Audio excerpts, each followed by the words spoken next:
We got more people connecting.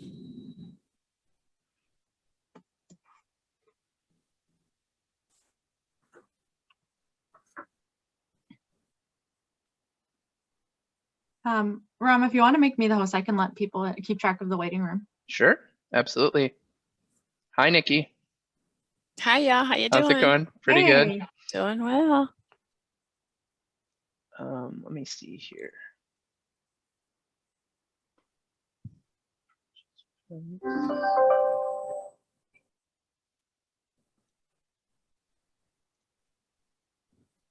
All right. Cool. Yeah, so we're gonna record this just for anybody that also can't make it.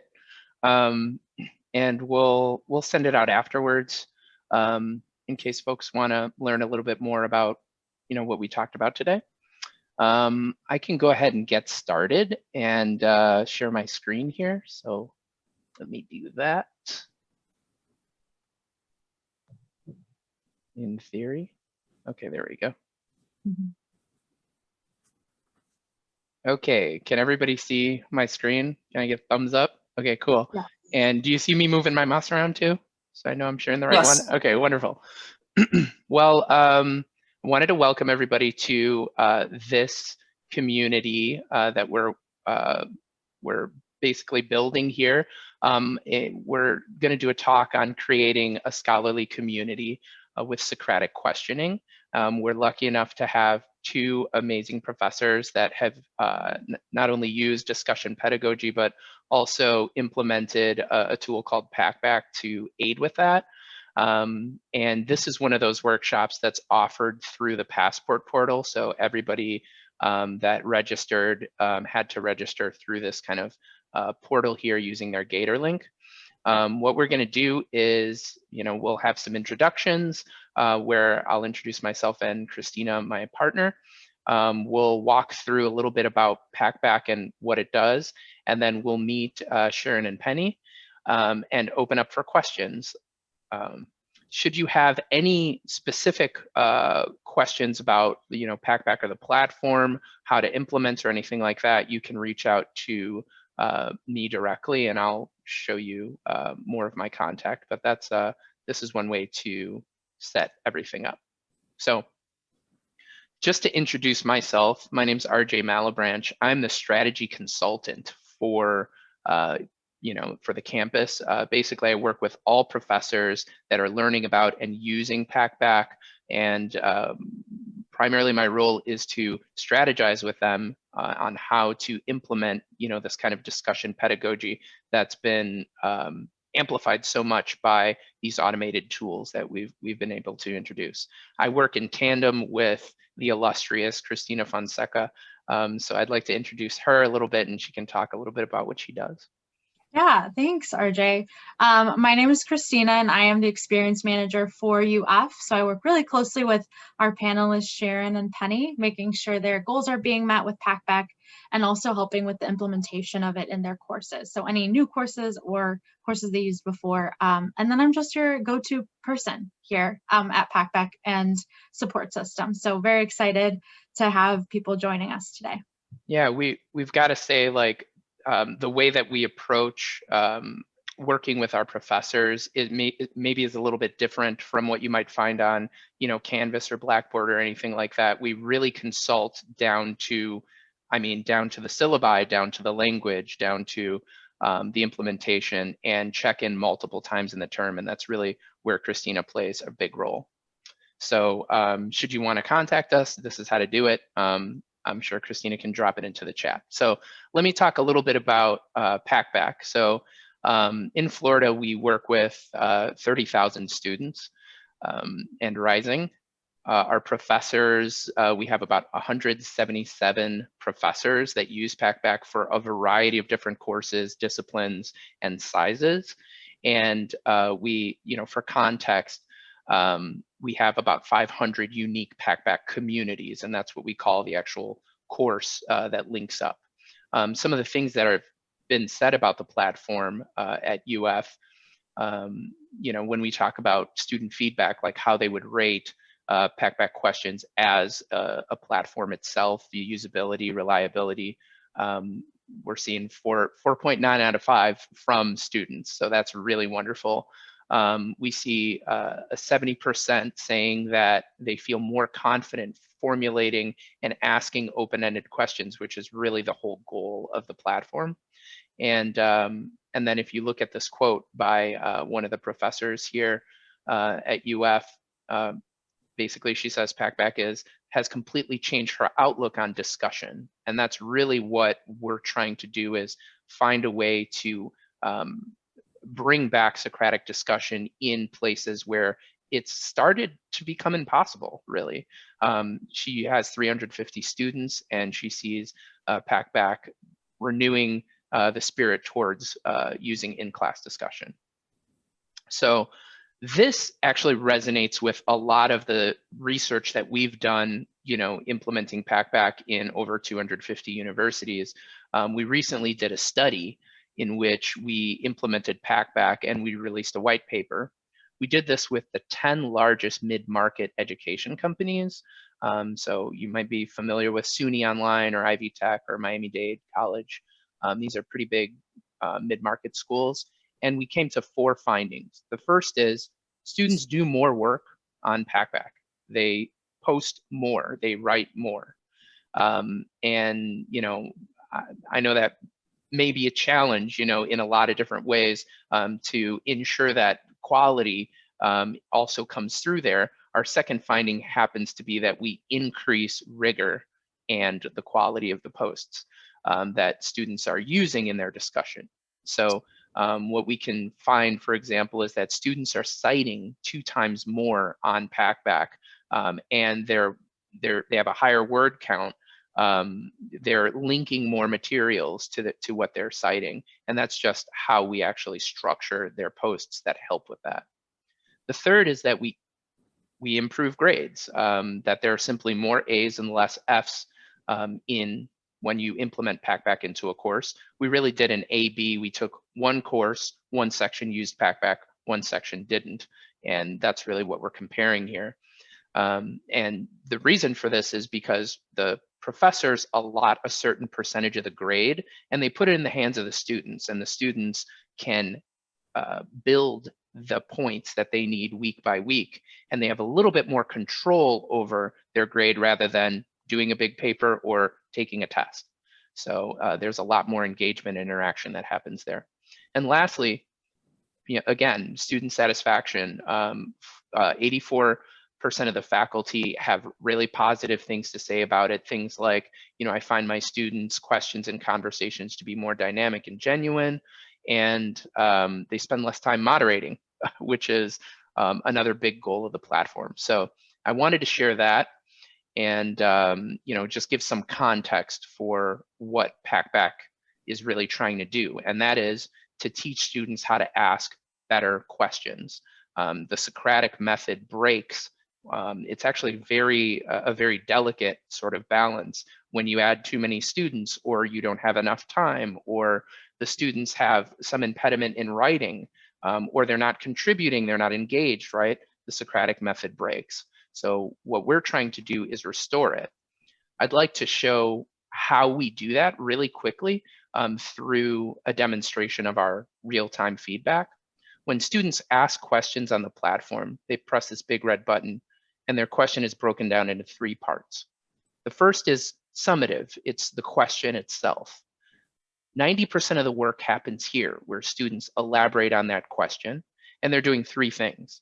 They're finding a topic or a concept from the course, and they're presenting it. They are finding an example in the real world, which may be media rich, so they can link images and videos and so on and so forth. And the last thing they're doing is finding now that they've established this foundation, what more is there to know, right? Where can I shine my light? And they're citing sources. So we coach them in real time as they're writing. You can see here the rubric on the right-hand side comes to life, predicts that they're going to get a low score, and they have to follow the advice of the rubric to actually build stronger posts. So they end up writing stronger questions that are open-ended, filling in the material, adding links and images, and citing sources. And when they do those things, they see the score that they want to post, and they post. So we ensure quality on the way in is basically what we're really trying to say with that. Now, typically, students are tasked with asking one coached question and responding to 2 from their peers for about 10 to 20% of the grade. And professors spend 20 minutes per week providing high-level feedback to those students for every 100 students enrolled. So if you look at this dynamic, you can really see how this has been a relief technology, especially in hybrid, online, and large face-to-face courses. The other thing we do is we coach students. The weakest students, if you think of all their posts on a bell curve, we coach the weakest ones to the middle for you, the ones that don't meet a minimum threshold of quality. When you interact with the center of the bell curve, that's really where you're spending most of your time, and together we find the strongest examples of successful posts, and we leverage the thought share of the classroom. So just quickly, I want to show you how we bring up that weaker level. When students write a post on Packback and submit it, it's going to go through 2 screenings. The first, we're looking for all the things we said we weren't going to do, like plagiarism or insufficient length. We screen for those. So if we find them, we pull the post, sends it to us at Packback, where we read it and write a coaching email to the student to revise it for credit.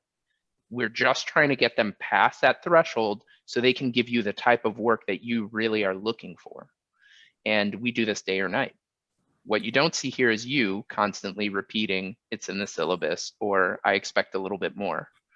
And so again, what I do is I determine that Packback aligns with what it is that you're doing. I really strategize to the point where I draw the courses out with you, should you need that. And I create a community that's customized specifically to your needs. And then I pass it off to Christina, who does what, Christina? Yes, and then after it's passed over to me, we'll create a very solid usage plan to make sure that your Packback is aligned with your goals for the class. And then we will also, like Rama said earlier, make sure it fits into your syllabus as well. And then we'll check in throughout the term to make sure your goals are being met, if there are any questions. And this entire process also is only maybe like 4 30-minute calls, maybe 20. So it's super quick and easy, and you'll have a go-to person every step of the way too. Yep. So we've been lucky enough to have some intrepid professors that have tried our platform and seen some really amazing results. I wanted to introduce, for those that don't know her, Dr. Sharon DiFono, the clinical assistant professor, and she works in the SPA, speech, Language, and hearing sciences. Okay, yeah, so that's a lot more letters. A lot more letters, yeah.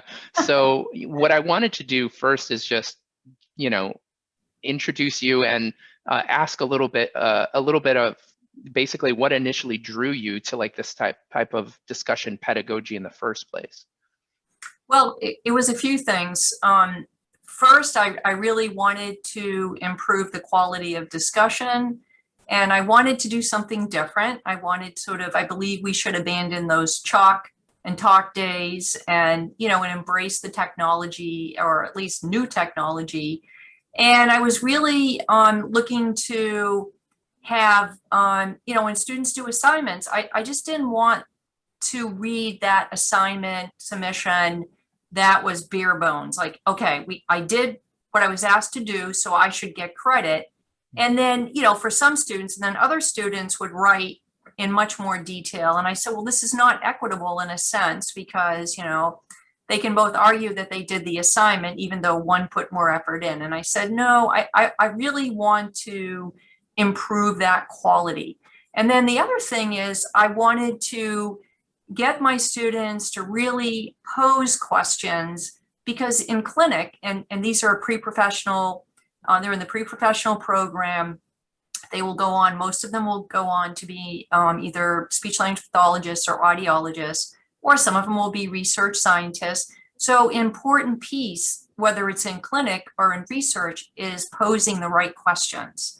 So I wanted to start to sort of get them to think along those lines. And finally, with the pandemic, being separated in a sense, like where everyone was remoting in, I wanted to create a community. So I thought this would be a nice way to improve the quality of assignment submissions, create a community, especially at a time that it was rather difficult, and then to help cultivate good questioning, critical thinking and questioning that they will need as clinicians, future clinicians and research scholars.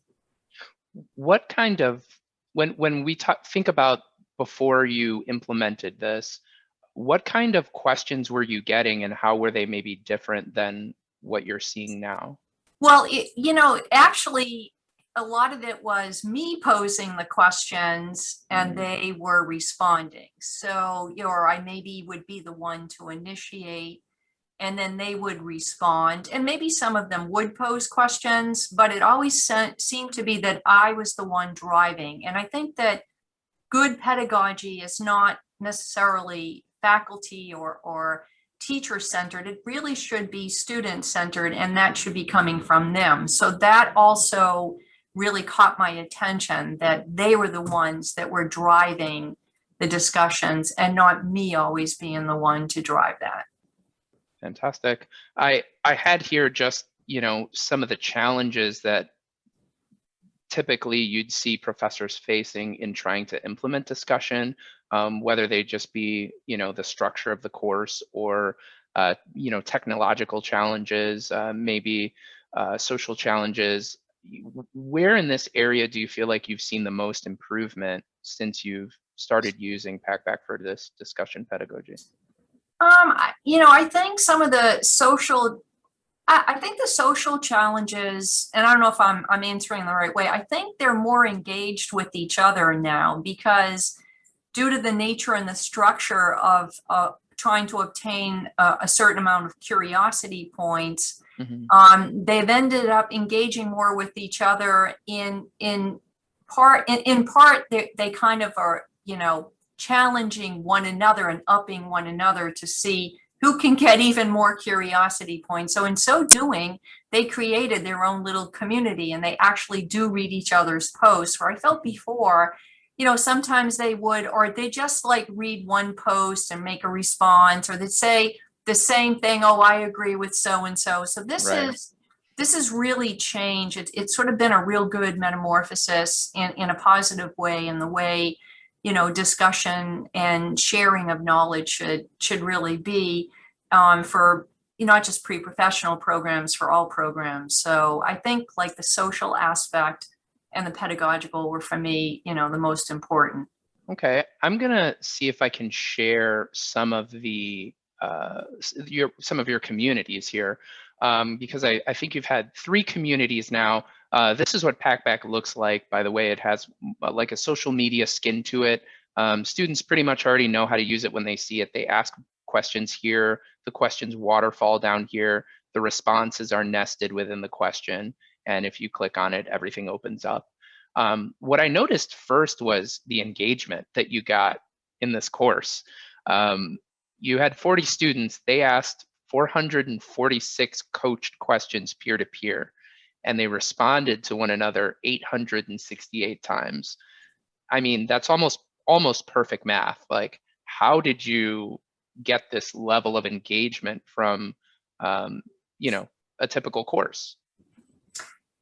I asked my question. I asked that same question to myself. I think that it just, when you hone in. So, I mean, the questions I think you shared already with them, they're based on the topic in your topics each week in the syllabus and the readings, or maybe something I bring up in class.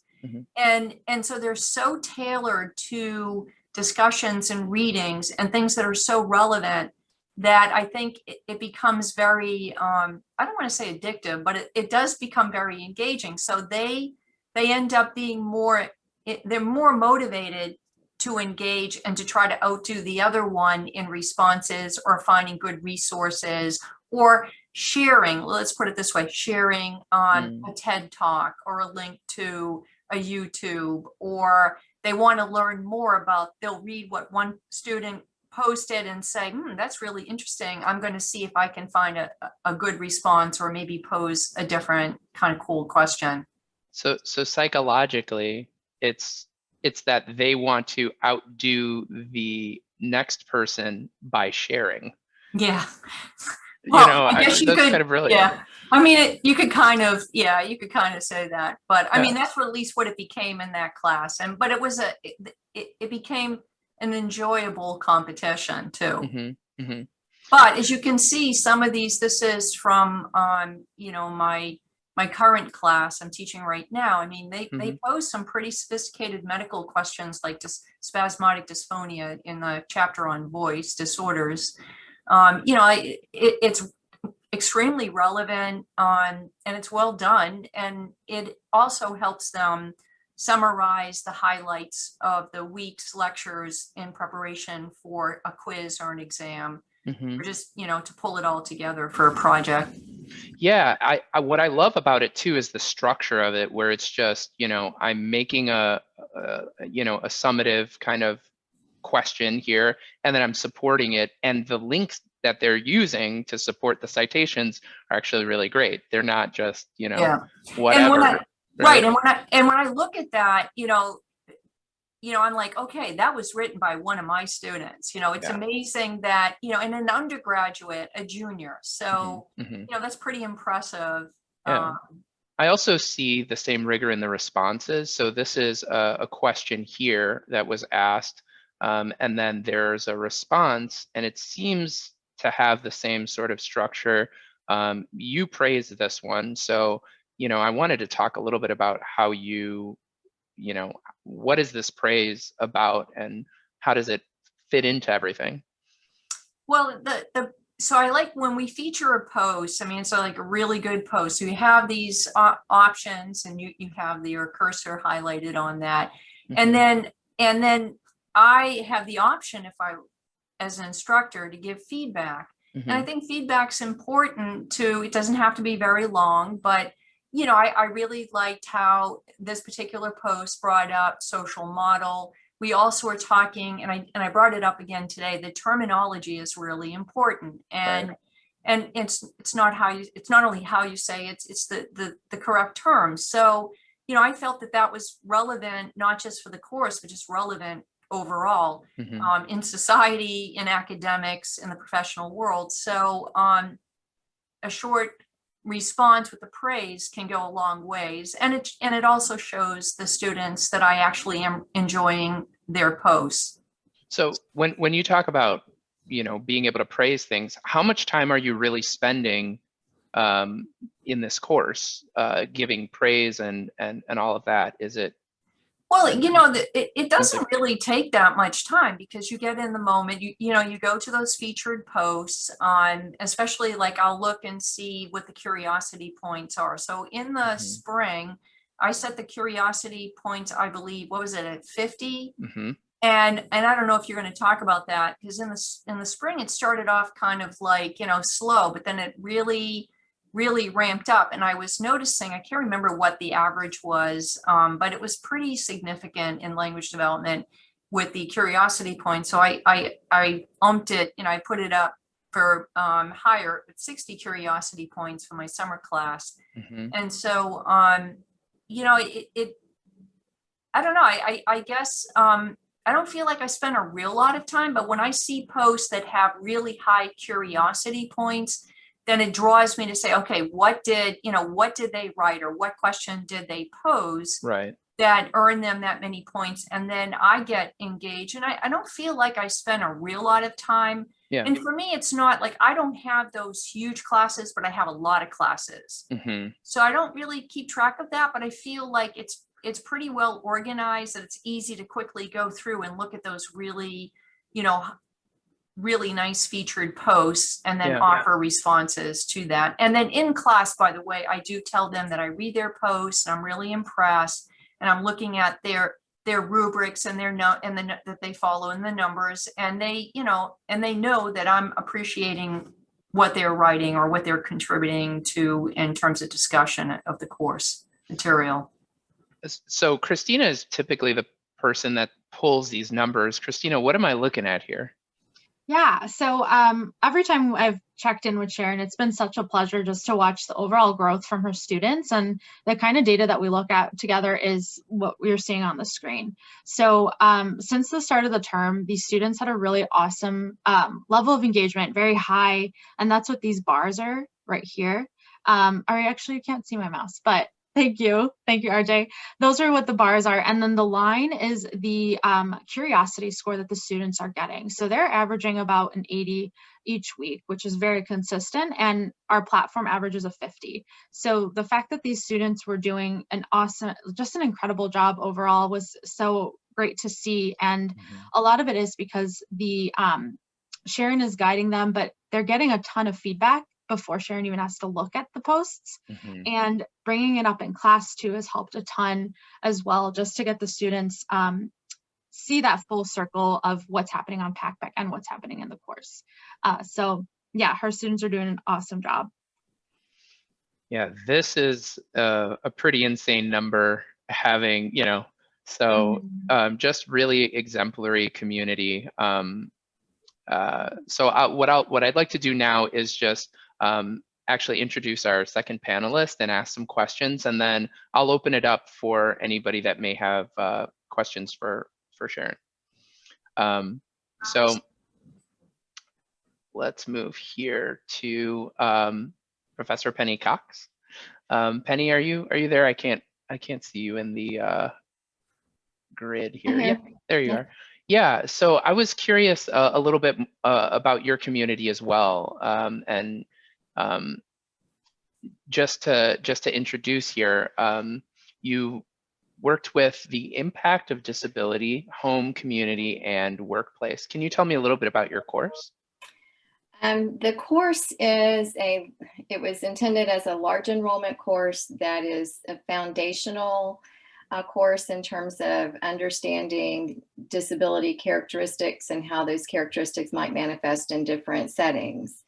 And specifically looking at, as you can tell from the title of the course, the family unit, looking at siblings, parents, parents with disabilities, and also at the larger community. So we look at workplaces, we look at post-secondary education, we look at residential options. So it's just people with disabilities in a lot of different places. This course is part of the Disabilities in Society minor. Students who take this get credit for general education credit for diversity, which accounts for part of the large enrollment for this particular course. But the idea behind the whole collection of courses is that my background in special education, and that's the primary thing that our program does. That we were preparing teachers to work with kids with disabilities, but those kids don't stay in school. And then when they get out and they encounter people in other professions or people in their communities or, their neighbor or someone that, attends their place of worship, then what do they do when they meet people with disabilities? And we don't want that to be a novel, oh no, what do I do kind of experience. Right. And so we developed the minor, and this is one of the first courses that students would take toward that. And how many students do you typically expect in a course like this? In this, we have an on-campus section, and we also have online sections. Okay. The on-campus section, which is where we have used this, is probably running now about 150 thereabouts. Yeah. In fall and spring. And then we are also looking at the possibility of adding it to our online sections, which would be at least that many more. Right. Yeah. It's a big course, a lot of students. So, I was curious as far as discussion goes, like, how did you do discussion before? In the on-campus course, we didn't. We had typical weekly homework assignments. They would be given usually either an article to read or a video of something to watch that coincided with the topic for the week that we discussed in class. And then they would respond to particular items about the article or the video or whatever the resource happened to be. That targeted information that I really wanted them to get and to apply in those homework assignments. So the discussion took the place of that. Got it. I had some specific questions too, like I mean, how were you able to get the type of engagement that you got in your course? Because when I pull up your community, I see, you know, really similar numbers, pretty phenomenal numbers of coached questions and responses. So like, this is just wonderful to see that students are having this much conversation in the same, you know, 16-week course. What did you do? I wish I could tell you.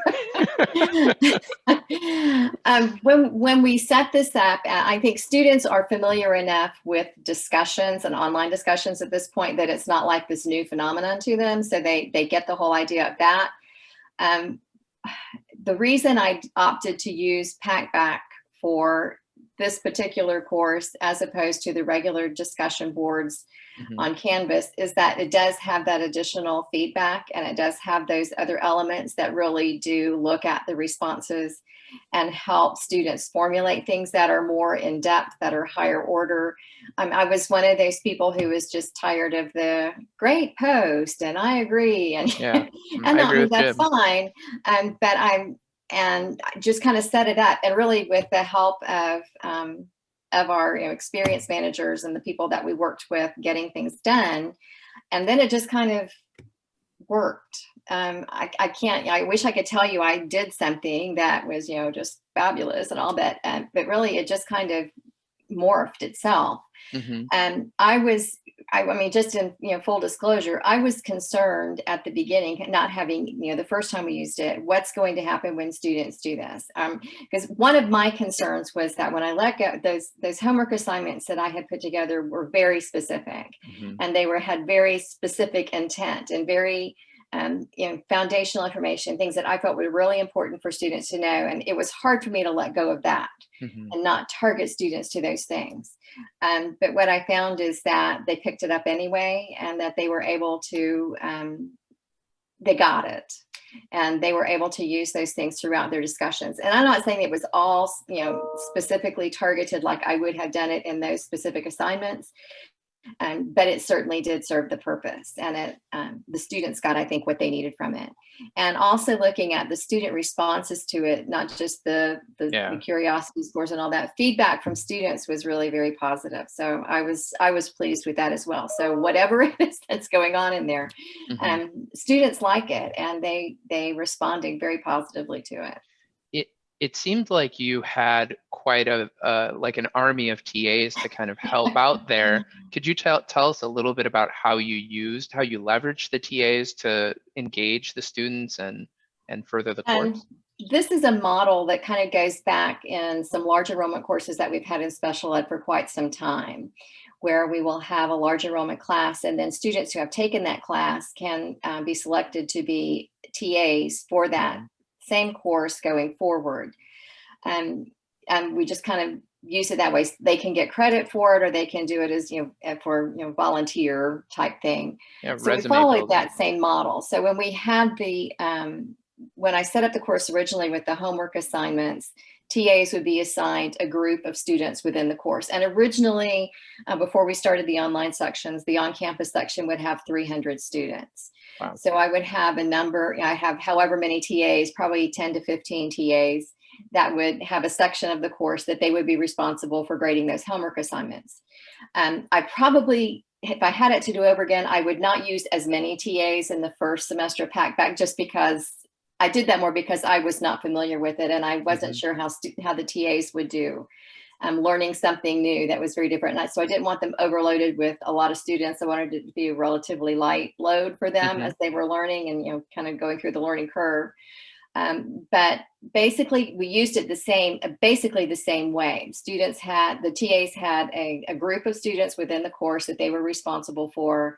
They would basically review the same types of things that the instructors can see. They can provide feedback and the same kinds of, the stars, the pinning things or whatever. So that helped to kind of narrow things down within each group who was really doing a good job. And then we could take that information and use that to kind of report back in class and give students a little, shout out if they had done something extremely well, or to help kind of,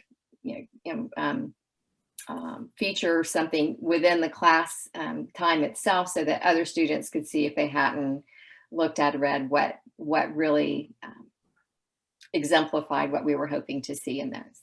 Right.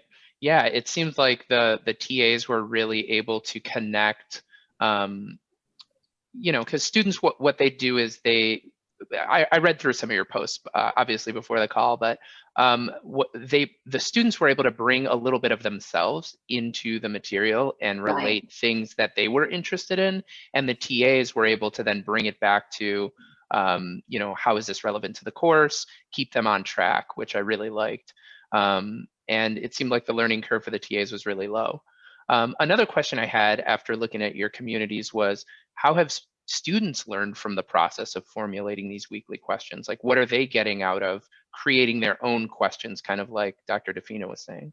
I think what we're seeing is that is really what we were kind of hoping to see with the whole course and the minor itself, is that students are taking information and they're applying it to what is relevant to them. Mm-hmm. We want, for the disability minor, we want to see people going into different professions and be able to provide the best service, or to interact with people with disabilities in the best way. So if you're going to be a doctor or physical therapist or whatever, you're going to run into people who have disabilities. What does that mean? What does it not mean? So that you can interact appropriately, you can provide the best services, you don't make assumptions about what disability is or is not.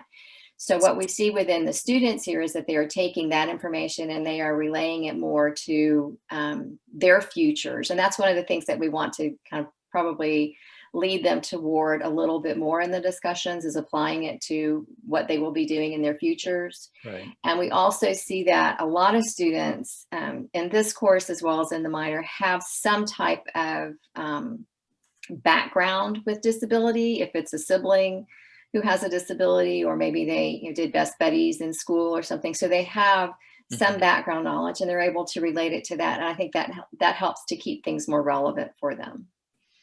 Fantastic. I'm really glad that this was able to work out so well in your course. Christina, what am I looking at here for this course? Yeah, so again, I always love looking at this data because it shows the level of engagement from students week over week, and the strong curiosity scores. The curiosity score, this was a question that came up earlier, but it's an immediate piece of feedback that the platform gives the students, and it measures the quality and effort that they're putting into their post. So the curiosity score, as Rama's pointing right there, is calculated as they're typing out their response in live time. So again, they get that score before Penny or Sharon even have to look at that post. And with myself and Rama, we'll build that into your gradebook so that the students know what the curiosity score is as well. But Penny's class had an awesome level of engagement, very strong weeks too, which we'll go into a little bit as well. I would also point out on that, the weeks that are very low were not typical discussion weeks. Right. So that there wasn't expected that there would be a lot of interaction on those. We actually pointed those out too. Yeah. I was going to ask you about that. Yeah. And that's great, because what we can do with our gradebook is customize it so that now in weeks where you choose, I don't want to do discussion this week, you can just turn it off and it won't tabulate the grade that week. So it's kind of able to move around and be malleable to your pedagogy. Yeah. One of my questions I had was, what were you doing these weeks that were so awesome? It seemed like the responses were phenomenal. I'm pointing, I know. Toward the end of the semester in the red box, those are the things that are very much applied just by the nature of the content. So it's looking at workplaces that are very inclusive and those that are not. So we had some examples of very successful inclusive workplaces. We also had speakers that really bring things to life and make things real with that. So that helped with that. We also talked about post-secondary education for students with disabilities, another thing that was very relevant to them. A lot of students at that point thinking, you see kind of some light bulb moments at that point. Just because a student has a disability doesn't mean they can't go to college. And so they're relating it, I think, a lot to their own experiences. The 87 in the middle, I believe, was I want to say that was siblings. Then I Yeah. could be wrong about that, but it would be, there's something that are just close to their own experiences Right. there. Right. This is, to me, this is like really great to see, because when you present material that everybody can relate to, you really see these spikes, because everybody has stories that they can bring in. And it's like it's almost like you learn that here, and then here you were able to apply it. So I'm really excited to see like the next community knowing, you know, where these spikes are going to be and how you can relate and leverage that. And then here we can just turn these off. So, you know, our platform is constantly like listening to you as a professor too. We want to learn like exactly what you need as far as being able to turn these off, or being able to drop the lowest grade, for example, things like that. So, and then I see you have an average curiosity score that's well above our platform averages. So, you know, kudos to you, to both of you. So what I wanted to do now is, instead of going into post, because I know we're going a little long, what questions do you have for Sharon and Penny? And maybe I can bring up examples as they're talking to help. Yeah, I'll kick it off because there were a few questions that came through the chat as we were chatting. But one of them was for Penny. How do you check for understanding from the students using PackBack? So how do you know they got the key ideas in the content? I think what you will see in their That was question is interesting. that Can I just add a little detail to that? Yeah, of Sure. course. Hi, this is Trish Travis, College of Liberal Arts. I was interested in the fact that you said you used to have homeworks that were really targeted sort of key ideas. I use homework that way in my class, and it's just a way to make sure that by reading and by writing, by thinking about what we've covered in class, they're circling back and making sure they're on point with sort of things that they're going to need as building blocks for writing assignments and for exams further in the semester. I have homeworks because students often don't do that when they're just left to sort of roam freely through the material. So the idea that you can just eliminate that and allow them to speak freely about whatever is interesting to them in the week's reading seems a little nervous making to me. So can you talk about what you experienced there? I had my own nervousness, so yes, I can certainly relate to that. And that was probably the hardest thing about using PackBack to me, was letting go of that. The way the course is set up, the first part of the course is about types of disabilities, looking at characteristics and some general information about that, which is really important for them to be successful in the rest of the course. So outside of the discussions, I have another assignment that they do. It's kind of like a culminating activity for that part of the course, where it is it's much more of an application thing that they do individually, and where they look at clips of movies that have characters who have disabilities, and then they are identifying disability within that and telling me how they identified it. What characteristics did they see? How did they recognize that as this particular disability? How is that impacting the person? So those get to the specifics of the information that they need for that part of the course. And then there's an exam that goes with that part of the course as well. So those two things together, I think, let me see the more specific things that I want them to know. What I found is that most of it pretty much comes out in the discussions. They don't necessarily, state it as a specific thing like I would expect to see in a homework assignment, but that knowledge does show up. I don't know if that helps you or not, but it's not just the discussions that are measuring their knowledge. There are other things that go with it. Mm-hmm. Depending on the discipline as well, there may be some keywords or things that you may be looking for that they're using to see if they're using them correctly. I know especially in Dr. DiFono's course that may be really important. So we've actually built in a feature in which you can just look for that term and filter through the noise to just see if they're connecting that one aspect the way that you'd like it. So for example, here I just searched for police, and everything in this impact of disabilities community that mentioned police came up, so I can actually see, are they engaging with it at the level that I want them to be engaging? If they're not, there's also a feedback tool that can be public or private. So I can encourage them one way or the other and see what they do for next week. Yeah, and I'll add on to that too. Trish, if you were looking to have more of a guided discussion to make sure the students are talking about a certain topic each week, you can do that on Packback as well by pinning a post on the top of the community. And what that will do is keep it right at the top. So anytime the students are interacting on the feed, they'll be able to see that and know exactly what they need to be talking about each week. And we have a, Sharon does that. We're going to do that for Penny this coming term as well, just so the students know exactly what they should be doing every week and are successful throughout the term. So that would be a post that I make that's just sort of like a guiding, like, hey, this week we're really focusing on the Jacksonian period. So just make sure you are talking about that period in time.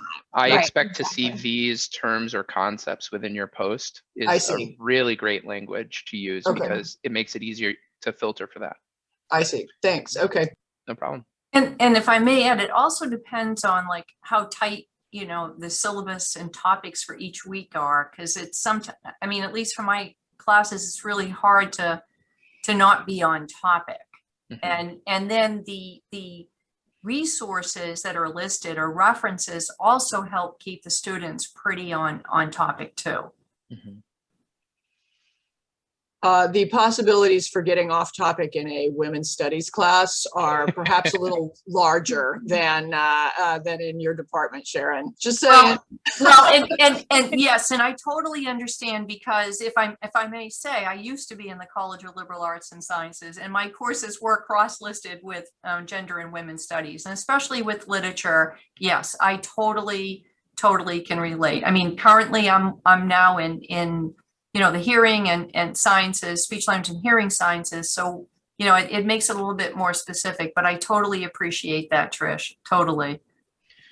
I wanted to also mention all of these scores for participation and effort are actually tabulated weekly and put into a grade book for the professor. And I just wanted to share a little bit of what that looks like. You know, is a question being asked that crosses a certain threshold of quality? Is a response being given that crosses that threshold of quality, and what the score is that they got on that? So, you know, if I go back and look at all-time participation, I can see that I can easily see who's participated, but also how much effort did they really put into that post in that construction. And remember, when they write a post and submit it, they choose to submit that level of those level of curiosity points. So it's really what is acceptable to them to post is kind of what you're seeing, and you can grade towards that, and it gives you the, you know, a total here as well. So I just wanted to share this as well. At, you know, on campus, Packback is integrated within Canvas.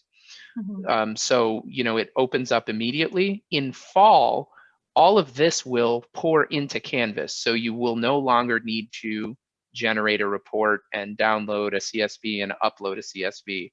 It'll all waterfall into your Canvas for you.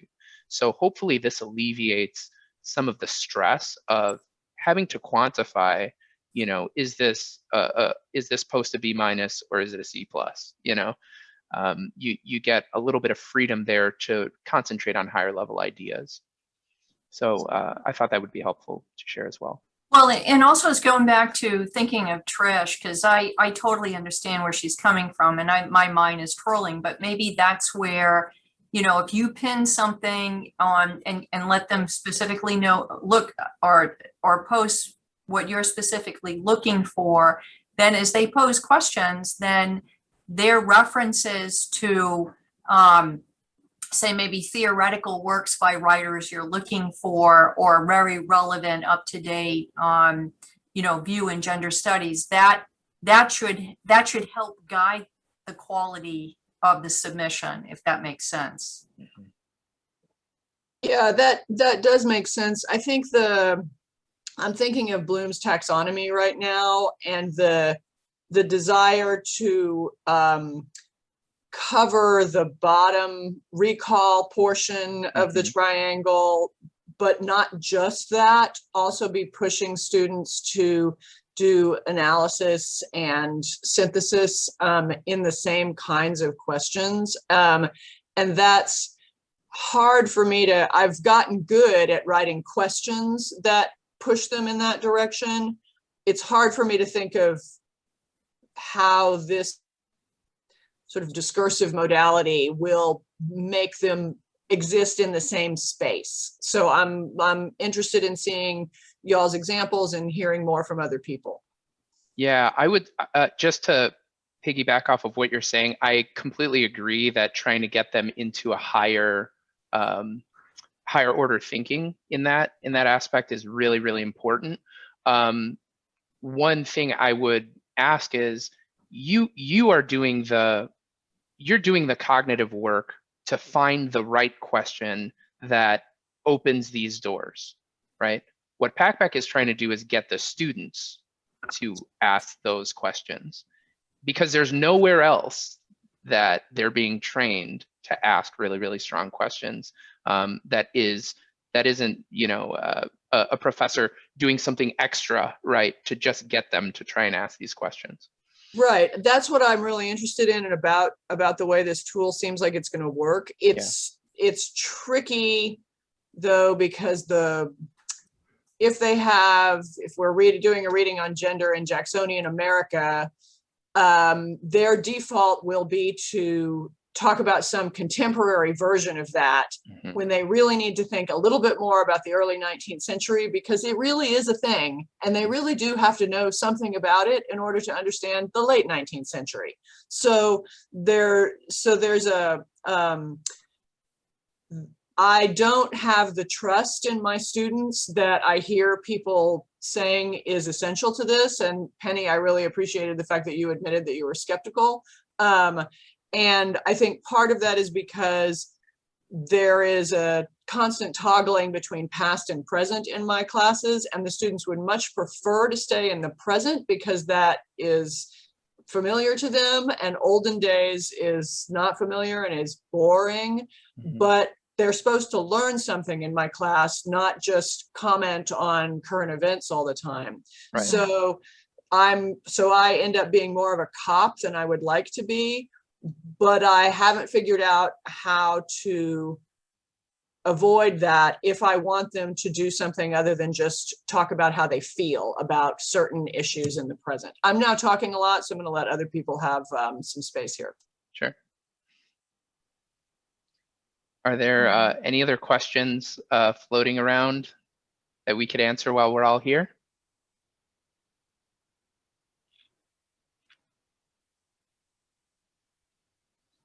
I don't have a question, but I might say back to Trish, maybe just try it for a semester and see, you know, if you're not happy with that, or, you know, then you don't have to do it again. But I'm hopeful, because I also, in my former, you know, sort of career, I focused on 18th century. So I know what it's like to, you know, try to motivate students to appreciate something that's not temporocentric, you know, like in the modern times. So I'd say give it a shot. You might be pleasantly surprised.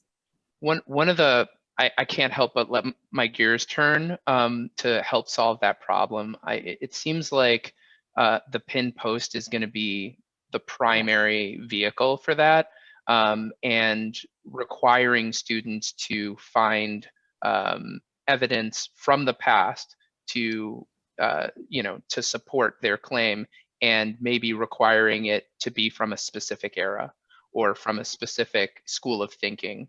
And then later in the course, having them ask that same question from a modern perspective, giving them the space to do what they're going to do normally and you know, be gratified by that, but also earning it by going in and doing that work early. That sounds really exciting to me. So anyway, you know, what I'd like to do now is just, you know, leave my contact information. If you'd like to schedule a walkthrough and tell me a little bit about your course so that I can customize something for you. If there are any other questions, ask them now. otherwise, I definitely have to thank these amazing panelists for taking the time to share their ninja moves with us. You two are really impressive here. So thank you so much again. I do have a quick question, and I'm sorry I didn't get access until a little bit, about 10 minutes into the presentation, but I'm not clear on whether there's an extra fee for this that passes through to the students. And I'm sorry if you talked about that at the very beginning. Could you maybe talk about that real quick? Sure, I actually didn't. Okay. And I can share a little bit about how that works on campus. So we have, it's $29 for the term for a community. This is student fee, although plenty of departments do pay for it. I think times are a little tough for that now. Basically, the way that we work is through a waterfall pricing. So however many communities you have, your first one's $29 and the rest are $3 less until you hit $17. So it looks kind of like this. Your first community is $29. Each one is $3 less until you hit $17. Now, these don't have to be in separate semesters. They can be in concurrent semesters. They don't have to be in the same, course or track. You can have an English course, a math course, a philosophy course, all in the same term, or however they're spread out. And that travels with the student. So you may have students that have already used PackBack in a previous term, and they're walking in at a price of $23 to your course, while the person sitting next to them has never used it, and they're at $29. That's how typically we cost. Now, there are two things that we've set up on campus that have helped a lot, especially during the past year and a half of banana madness. The first is any student that requests a deferment for payment can get one at help@packback.co. They just have to ask for it. And the second is we can waive up to 5% of your course. If students come to you and they say, I really just can't afford the $29 for the term, we can waive that. So that's been a big help for all the students that may be going through hardship or may have lost a job or something like that. So does that answer your question? Yes, thank you. So that's that 29, and as the discounted, that's per student, as you said. And so I guess as a faculty member at UF, if they are coming into your class and you're including PackBack, I guess I'm wondering, how does that fee payment actually work? Do they have to somehow register through PackBack as a student, or does it somehow flow through the university? How's that set up? It's very simple. It's going to be on your Canvas course shell. So when students launch Canvas for the first time and open up PackBack, the fee will be assessed there, and they can choose one of these options. Basically, they can either pay it directly, or they can put it on deferment, or they can ask you, hey, I can't afford this. And depending on your course, yeah. And is there a way, how here we can often add, say, proctoring fees to our course? So when they register for the course, they're paying for their tuition plus certain fees. Mm-hmm. Is it possible that the PackBack fees become part of that course fee, or does it always have to be sort of individually paid by the student? It doesn't always have to be individually paid by the student. Again, that's probably something that your department would, set up and say, yes, you can add that for this course. You'd probably need to ask permission for that, I would assume. But yeah, if however it can be, afforded, every department's different, and we've done very different things to help get this to students, because it's just helped so much in the course.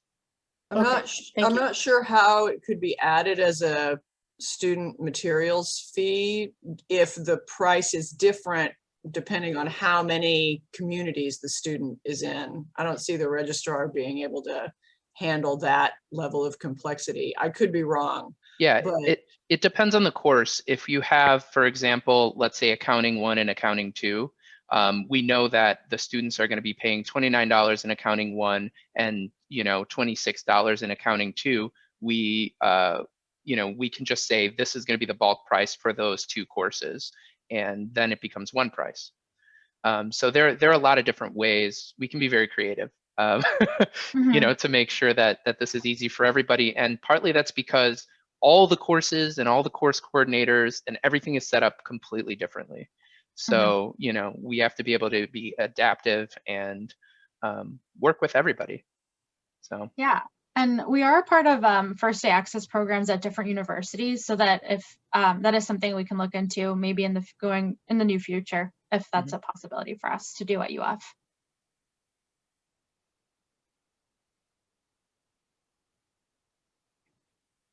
any other questions? Is anybody curious about you know, how implementation went for Sharon and Penny? I know that they've gone through it, so. Did you all have any students say, I don't want to participate in that because of the fee? I didn't.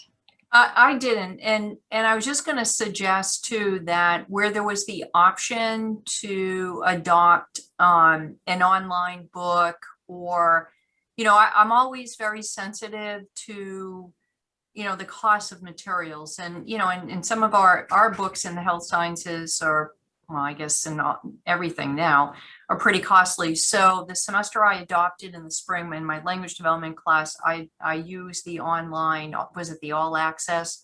And so that made then the packback even more affordable. And I thought, well, if you add up the two, that's like the equivalent of a textbook. And this tool, you know, the first time I was like Penny, you know, I was like, let's see how it goes. You know, I was very eager to try it. And that's just my nature to, you know, try new technology, which I think is cool. I don't always know what I'm doing, but I still like to try. And I realized it was really as valuable as an actual textbook, because they actually did something with the tool versus the textbook that I'm not sure they looked at all the time. So, you know, you have a little wiggle room. So if some of your readings are either, you know, PDFs or essays, or, you know, like, then the packback's not going to be that expensive, and it's going to be something, a nice writing tool, critical thinking tool that you can use the whole semester. So I kind of almost look at it like almost on the same level as a textbook or books. My course doesn't have a textbook, so you know, our readings are other things. So this was really, the cost of it was not a factor. It's less than a book, most books would be anyway. Yeah. I just have been getting increasing pushback from my students on having to spend anything on course materials for a gen ed class, that, you know, yeah, just like a paperback copy of a play that's like $7.95. Like, I don't want to have to buy that. I'm never going to read it again. So that's where my question is coming from. Yeah, and I can speak to that a little bit too, Trish, because I've worked with a lot of different instructors that have come up with that concern too from their students. And one of the things we do on one of the first calls is go over how to introduce packback to the students, show them the value that you see in the platform as well, and why you're using it in the first place, because we want them to have that buy-in as well, so they do want to participate and, you know, purchase that. So we always make sure that our instructors feel super comfortable and confident, not only implementing it into the course, but also explaining it to the students and why they have to pay for it. Yeah, I can throw up a version of that here. This is an example of a first class presentation, and we customize this on the call with our professors. So Penny and Sharon have probably done something like this, but it just explains packback, why we're using it, what's essential. You basically outline exactly what your course objectives are, outline the assignment, you know, you try to be as clear as possible. And then to back that up, you can also add something that we customize calls a syllabus insert. And basically what this does is it, you know, again, explains packback.